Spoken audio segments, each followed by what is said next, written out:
friends, welcome to my channel. இன்னைக்கு நம்ம சேனல்ல மஷ்ரூம் மீன் மேக்கர் பிரியாணி தான் பார்க்க போறோம். வெங்காயம், தக்காளி, இஞ்சி பூண்டு பேஸ்ட், சீரக சம்பா ரைஸ், ஒரு வாணல்ல எண்ணெய் ஊத்திக்கோங்க, நெய் போட்டுக்கோங்க, பிரியாணி ஸ்பைசஸ் போட்டுக்கோங்க. போட்டுக்கிட்டு வெங்காயம் போடுங்க. வெங்காயம் போட்டு வெங்காயம் கோல்டு ப்ரௌன் கலரில் ஆகின பேர் நம்ம தக்காளி போடணும். தக்காளி போட்டு நல்லா மிக்ஸ் பண்ணுங்கள். மிக்ஸ் பண்ணிவிட்டு இந்த ஸ்டேஜில் கல் உப்பு போடுங்க. சால்ட் உப்பு போட்டால் சீக்கிரமாக மேட்ச் ஆகாது. கல் உப்பு போட்டு மூடி வைங்க. ஓப்பன் பண்ணிவிட்டு நல்லா மிக்ஸ் பண்ணிவிட்டு நெக்ஸ்ட்டு ஒரு பச்சை மிளகாய் போடுங்க. இஞ்சி பூண்டு பேஸ்ட் இந்த ஸ்டேஜில் போட்டால் தான் செம்ம டேஸ்ட்டாக இருக்கும். நீங்கள் ட்ரை பண்ணி பாருங்கள். யார் யார் வெங்காயத்துக்கு அப்புறம் போடுவா, யார் யார் தக்காளி வெங்காயம் எல்லாமே மேட்ச் ஆகிட்ட பேர் போடுவான்னு கண்டிப்பாக கமெண்டில் சொல்லுங்கள். இந்த ஸ்டேஜில் தனி மிளகாய் தூள் போடுங்க.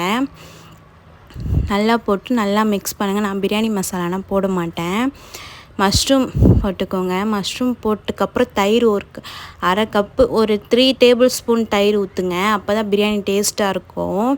நல்லா போட்டு நல்லா மிக்ஸ் பண்ணுங்கள். இந்த ஸ்டேஜில் மீன் மேக்கர் போடுங்க. மீன் மேக்கர் எப்படி போடணும்னா தண்ணியில் ஊற வச்சுனா போடக்கூடாது, அப்படியே போடணும் மீன் மேக்கர்.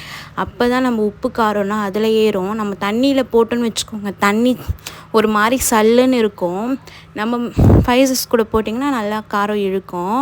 இப்போ நான் டம்ளர் காமிச்சேன், அதில் 3 டம்ளர் நான் அரிசி போட்டிருக்கேன்.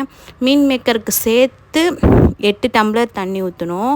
அப்போ ஒரு டம்ளருக்கு 2 டம்ளர் தண்ணி கரெக்டாக போட்டுக்கோங்க.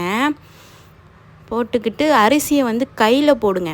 எப்பயுமே அரிசியை நம்ம டைரெக்டாக போடக்கூடாது, கையில் போடுங்க. அப்போ தான் அது ஒரு டேஸ்ட்டாக இருக்கும். ஏன்னா நம்ம அப்படியே போட்டோன்னா அதில் தண்ணி இருக்கும், எக்ஸ்ட்ரா தண்ணி போயிட்டு பிரியாணி ஒரு மாதிரி சல்லுன்னு ஆகிடும். கையில் போடுங்க. போட்டு நல்லா மிக்ஸ் பண்ணிட்டு க்ளோஸ் பண்ணி வச்சுருங்க. நெக்ஸ்ட்டு ஓப்பன் பண்ணி பார்த்து லைட்டாக கலரி கொடுங்க. அடியில் இருக்க சாப்பாடுனா மேலே வரணும், மேலே இருக்க சாப்பாடு எல்லாமே அடியில் போகணும். அப்போ தான் நல்லா வேகும். எனக்கு பிரியாணிக்கு டபுள் கலர் பிடிக்கும், அதனால் நான் டபுள் கலர் எப்பயுமே போடுவேன். யார் யாருக்கு டபுள் கலர் பிடிக்குமோ கமெண்டில் கண்டிப்பாக சொல்லுங்கள். டம் எப்படி போடணும்னா வேஸ்ட்டு ஒரு தவாவை அடியில் வச்சுக்கோங்க, மேலே பிரியாணி டபரா வச்சுக்கோங்க.